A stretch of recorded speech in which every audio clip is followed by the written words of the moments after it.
Welcome to the demo corner. Today we'll be talking about the measurement of some simple polycarbonate samples on the MP-1. The theory and the setup that we follow is exactly the same as the TPS2, but before we get into that, we'll do a little spin around and show you the equipment that's available in our demo corner, which is available for one-on-one training, demonstrations, and we sort of have all of our equipment here ready to use. First is our guarded heat flow meter, our GHFM. This follows ASTM E1530. This is for measuring complex materials that are heterogeneous in nature.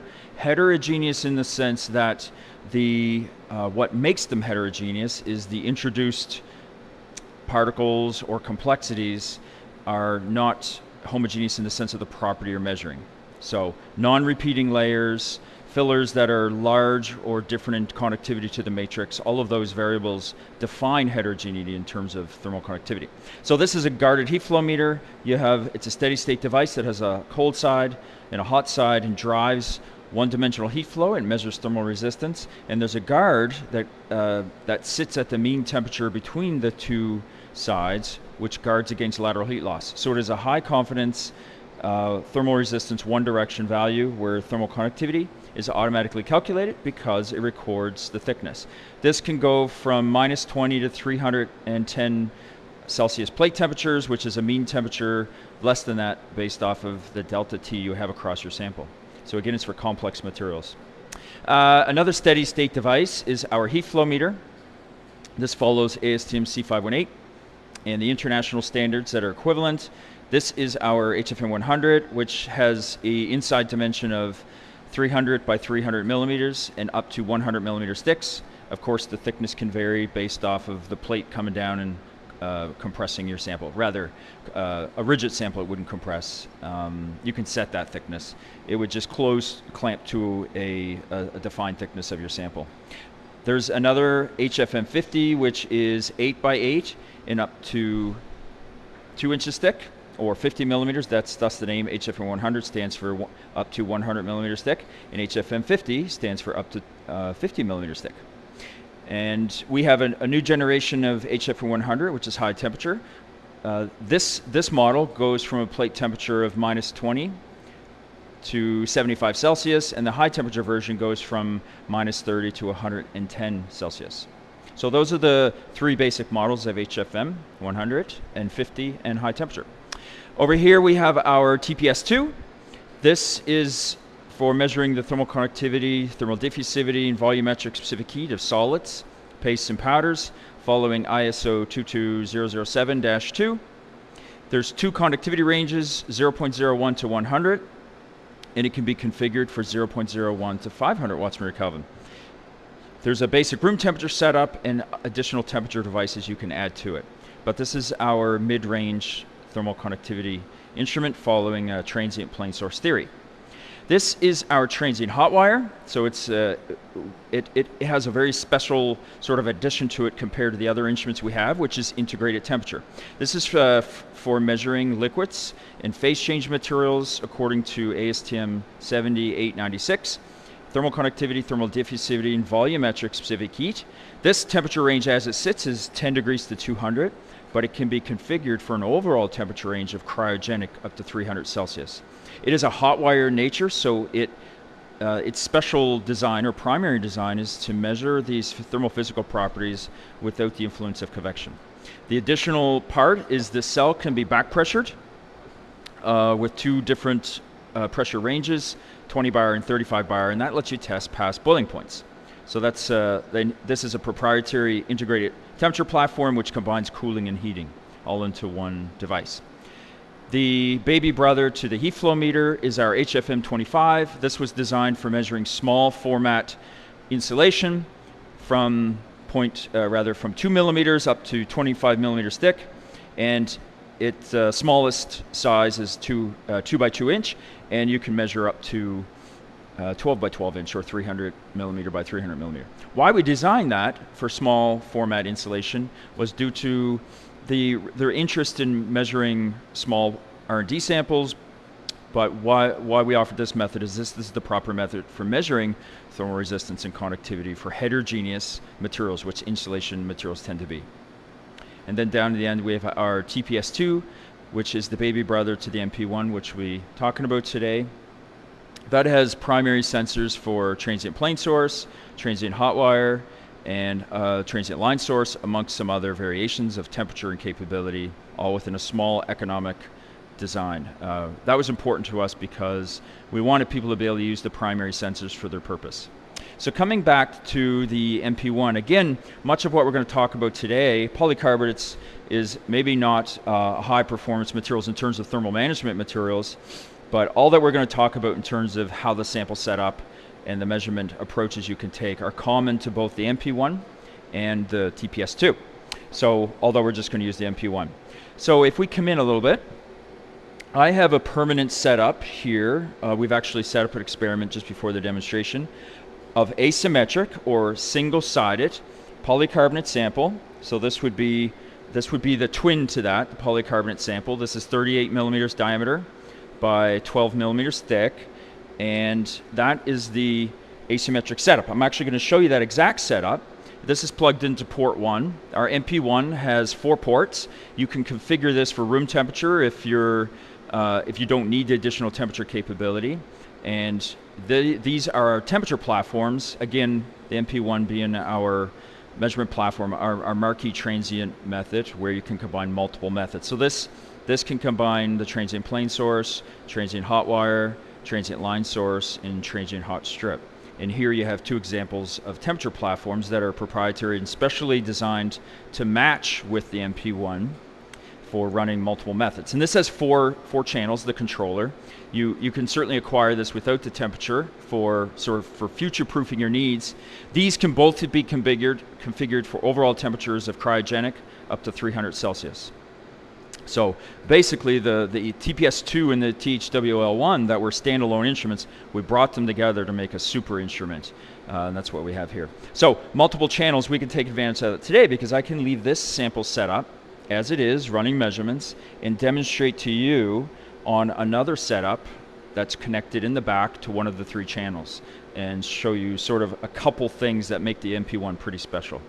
So I'm going to switch the camera to the desktop, and we're going to approach this sample as if we don't even know which sensor to use. So this, again, what we do need to know before we proceed is the diameter or the radius rather, and the thickness, which we've already measured. So I'm going to go to the desktop, and we'll look at that, and then we'll come back to the sample.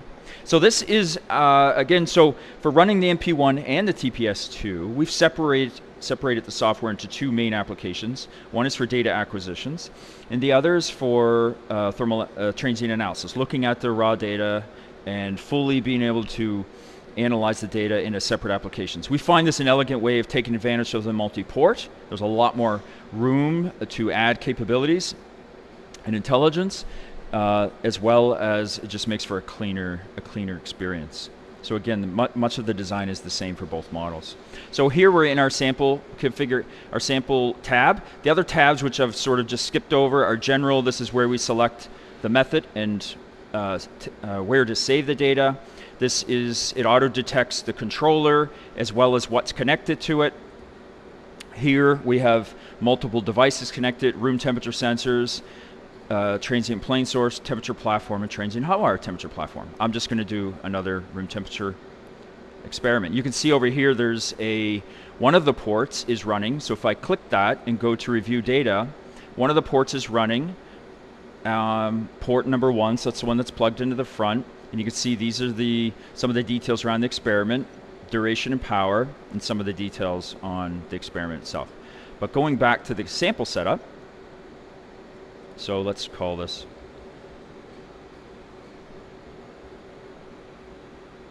polycarbonate. This is going to be an asymmetric measurement. So I'm going to show you a single-sided setup.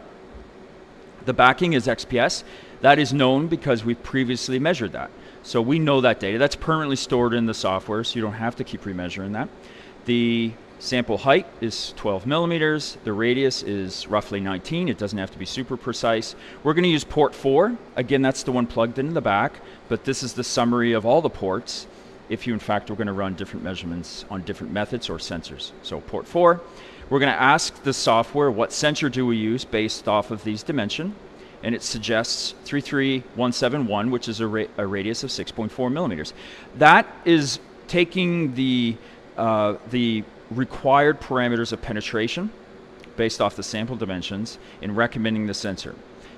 There of course is a manual explanation of how to select sensor, and we do that as part of training, but the iTPS, the intelligent component we've added to all of our transient methods, removes that sort of memory that you have to keep on the manual selection of sensors, but we do make that part of the training. I think that's a really important part of what we do with our transient methods, is add the intelligence to remove the reference to the manual, but also include the ability to manually select things and review raw data, so that if you have erroneous data, you have a way of investigating it. Data that has no ability to investigate it is of no value because you don't have confidence in it. So here we're going to electrically check our sensor. So there is currently right now the other port is on a 10-minute delay between each measurements. So it's going out. Oh, I'm sorry. Oh, now you get to see a demonstration of something. There's no sensor connected. So of course it comes back with an error because I didn't go set up the sample holder. So that's a fortuitous situation. So I'm going to switch the camera to. You can see the sample setup that we're going to set the experiment up on. So when I tried to measure the electrical resistance, of course, there's no sensor connected. So what we're going to do, there's 4 contacts on a transient plane source sensor. This is sensor 33171, the one recommended. We're going to slide that into the MP-1 TPS adapter. I'm going to try this, pick the camera up manually. I know it'll shake a bit, but there's something cool to see. So when you're sliding that in the adapter, there's a window and it shows you that you've made contact.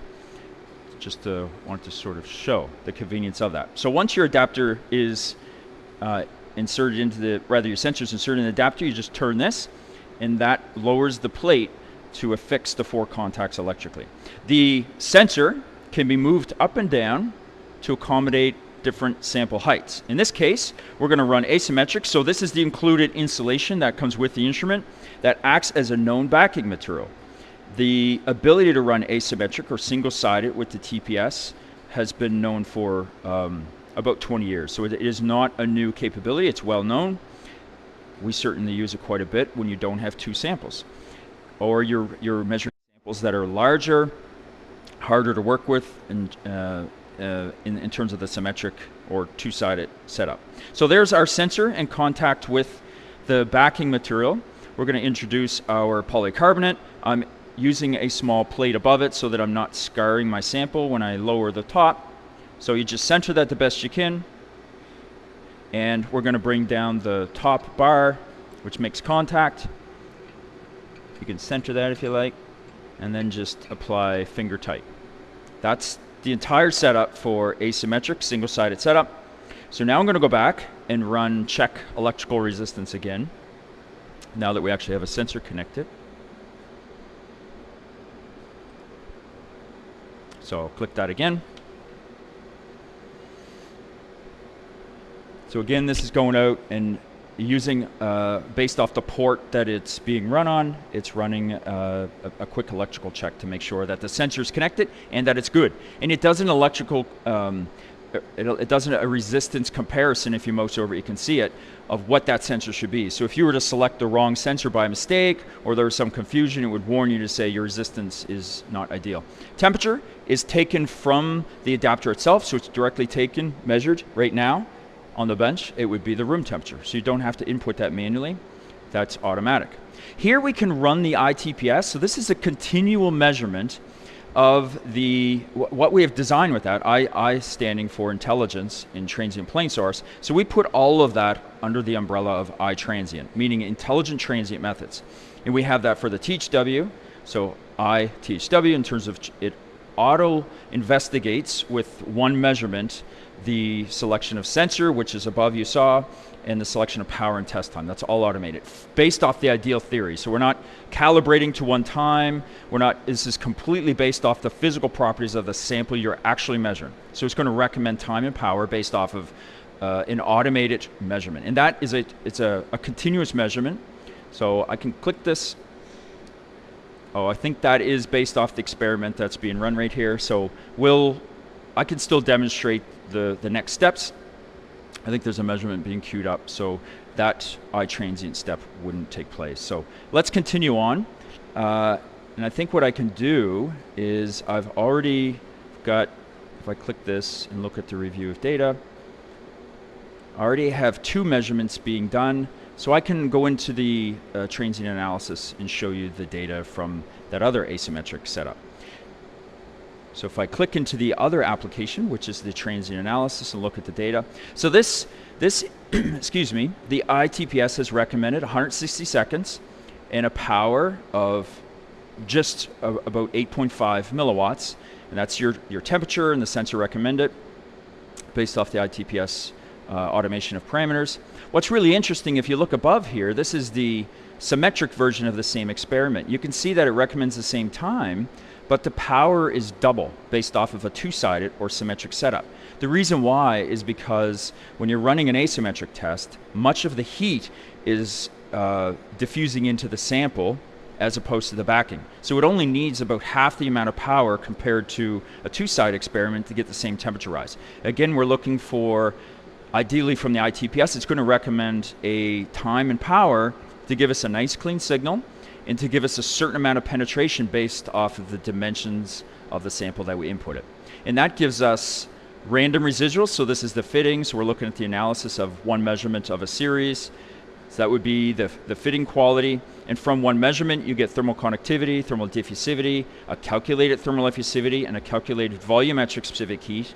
On the MP-1 in particular, you get a specific heat and contact resistance between the sensor and the sample. Why is that of prime importance? Is because you don't have to manually select a portion of time that represents that contact resistance between the sensor and sample. It's automatically measured. So that's a proprietary addition we've made to the MP-1.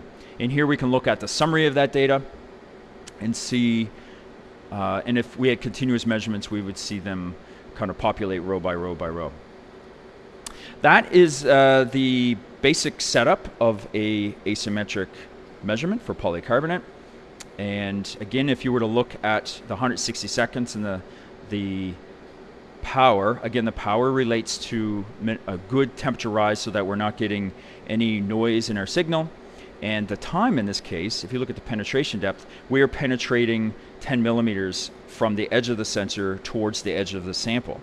Now, if you remember, the thickness of this sample is 12 millimeters, and the overall diameter was 38. So if you were to do the subtraction and see how much probing depth is actually available, that is well within the probing depth that's available. So the important part here is that for a transient plane source to be ideal, of course, you have to have varying test time. The more conductive the sample, the lower the test time, the more insulative the sample, the longer the test time. And we can manually train on the selection of those parameters, but at the same time, we've added the intelligence to the instrument to be able to detect those and measure them following the same ideal theory and provide you with the advice to be able to make those measurements and generate good data. So that concludes the demonstration. If you have any questions, please get a hold of us, and thanks for joining.